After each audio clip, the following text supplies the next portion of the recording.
नमस्कार. Life with Meera and Parth या YouTube चॅनलवर तुम्हा सर्वांचं स्वागत आहे. तर आजचा व्लॉग आहे, तर ते मुलांना स्कूलला सोडून आल्यानंतरचं जे काही माझं रुटीन आहे दुपारचं ते आणि त्याच्यानंतर संध्याकाळी मुलं आल्यानंतरचं पण थोडंसं रुटीन आहे, तर ते शेअर केलं मी. तर तर सकाळची जी काही आवरावर असते स्वयंपाकाची टिफिनमुळे, तर ती सगळी अगदी लवकर होऊन जाते. म्हणजे बाकीची राहिलेली कामं असतात, तर तीच आवरते मी. तर आज बऱ्यापैकी माझं सगळं आवरून लवकर झालं होतं आणि मग मी दुपारी कपडे जे आहेत तर ते वाळत घातले आणि आधीचे जे कपडे आहेत तर ते आणून ठेवले होते सोफ्यावर. तर म्हटलं त्याच्या घड्या घालून घ्याव्या, कारण मुलं असली ना की हे जे कामं असतात ना, हे कामं अगदीच पटकन होत पण नाहीत. आणि पारची एक सवय असते की आपण कधी कपड्यांच्या घड्या घालून ठेवल्या ना की तो सगळे कपडे लगेच त्याच्या घड्या विस्कटून टाकतो.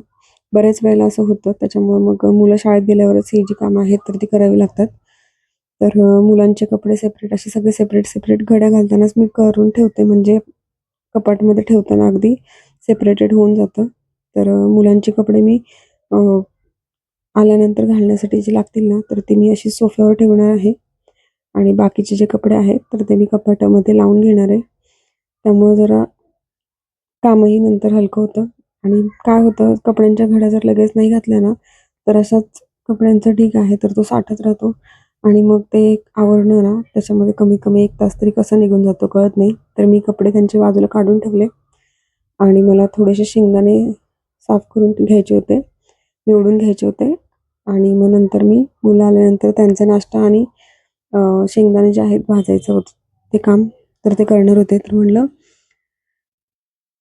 शेंगदाणे आहेत तर ते निवडून घ्यावेत, कारण हे घरचे आहेत त्याच्यामुळे मग ते निवडून थोडेसे घ्यावे लागतात. तर काही किडलेले वगैरे असतील किंवा काही असेल माती वगैरे, तर ती चेक करून घेते मी. आणि मग त्यानंतर मग मुलांना घ्यायला जायचं होतं. तर आजची पारची रिक्वायरमेंट होती की त्याला कॉफी प्यायची होती, म्हणून मग आम्ही कॉफी घेतली. आणि त्याच्यानंतर घरी आल्यानंतर मुलांचं बाकीचं जे रुटीन आहे तर ते चालू झालं अभ्यासाचं. कारण थोडं फ्रेश झाले आणि खेळून पण आले आणि मग अभ्यास करायला बसले होते. तर त्यांना काहीतरी खाऊ बनवावं म्हटलं आणि शेंगदाणे पण भाजायचे होते आणि संध्याकाळची पण तयारी करायची होती. तर पहिलं तर चेक करायचं असतं अभ्यास काय काय दिलेला आहे, नोटीस काय आहेत ते. आणि हे जर आत्ता नाही केलं ना, तर मग नंतर मग कामाच्या संध्याकाळच्या गडबडीमध्ये राहूनच जातं.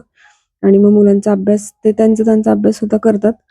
पण पार्थला नोटीस रीड करून मग त्याला सांगावं लागतं काय काय आहे. मीरा स्वतः स्वतः रीडिंग पण छान करते ती, त्याच्यामुळे तिला लगेच समजतं तिचा काय होमवर्क करायचा आहे वगैरे. पण पार्थला काही रीडिंग एवढं अजून नाही जमत, त्याच्यामुळे मग त्याला ते सांगावं लागतं की त्याला होमवर्क काय काय करायचं आहे ते.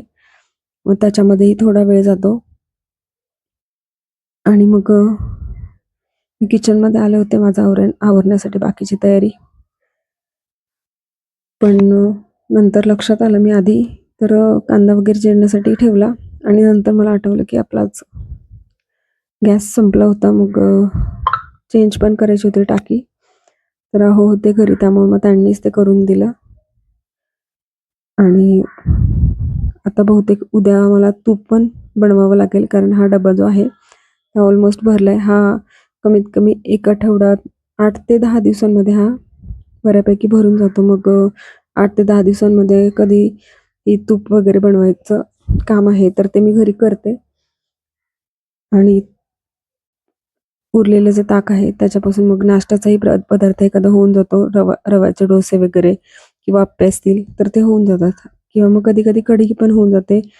आणि उपवास वगैरे जर आला तर ताक असंही खिचडीसोबत आवडतं सगळ्यांनाच, तर तेही होऊन जातं. तर इथं मी कांदा चिरायला घेतला आणि गॅस पण जोडायचं होतं, होमचं काम चालू होतं. आणि गॅस काढल्यानंतर म्हटलं गॅसच्या तिथे बाजूला जे काही धूळ वगैरे किंवा कचरा असेल तर ते साफ करून घ्यावं.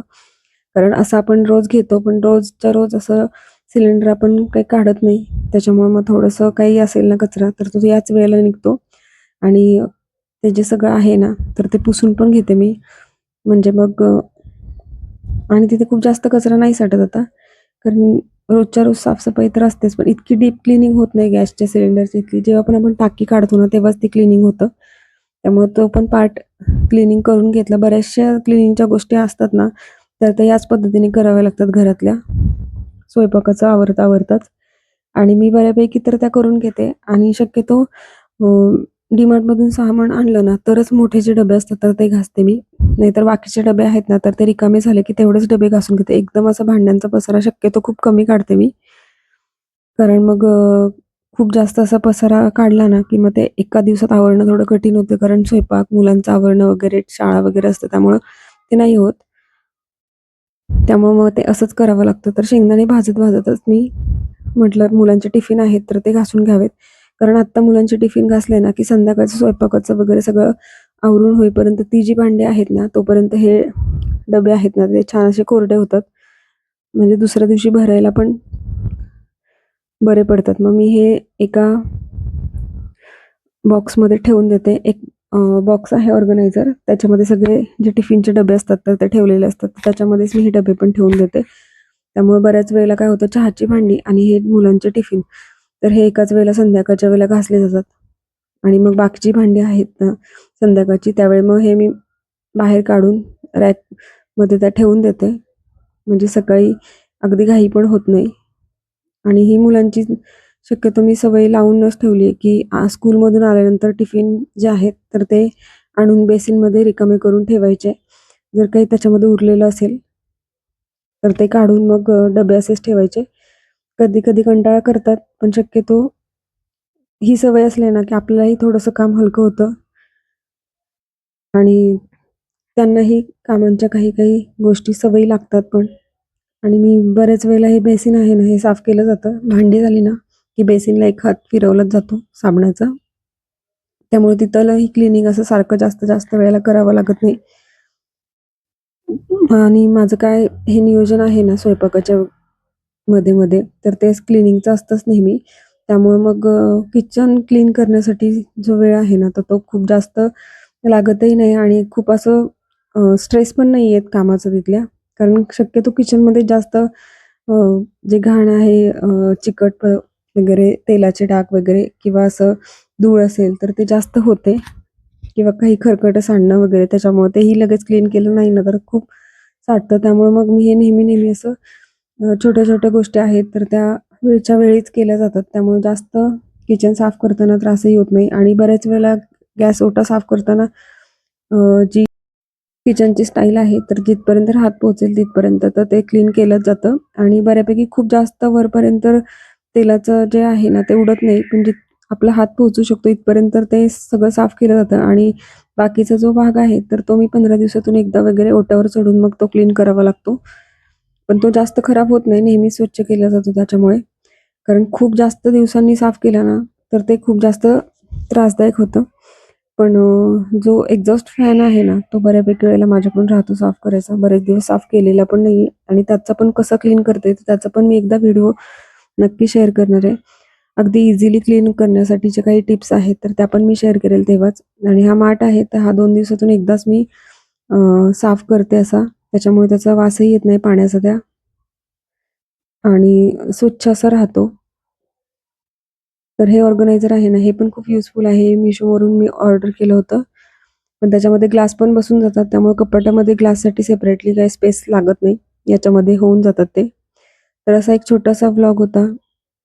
जर आजचा व्हिडिओ तुम्हाला आवडला असेल, तर व्हिडिओला नक्की लाईक करा, कमेंट करा, शेअर करा आणि आपल्या life with Meera and Parth या यूट्यूब चॅनलला सबस्क्राईब केलं नसेल, तर नक्की सबस्क्राईब करा आणि बेल आयकॉनवर क्लिक करा, जेणेकरून येणाऱ्या व्हिडिओजच्या नोटिफिकेशन तुम्हाला सर्वात आधी मिळतील.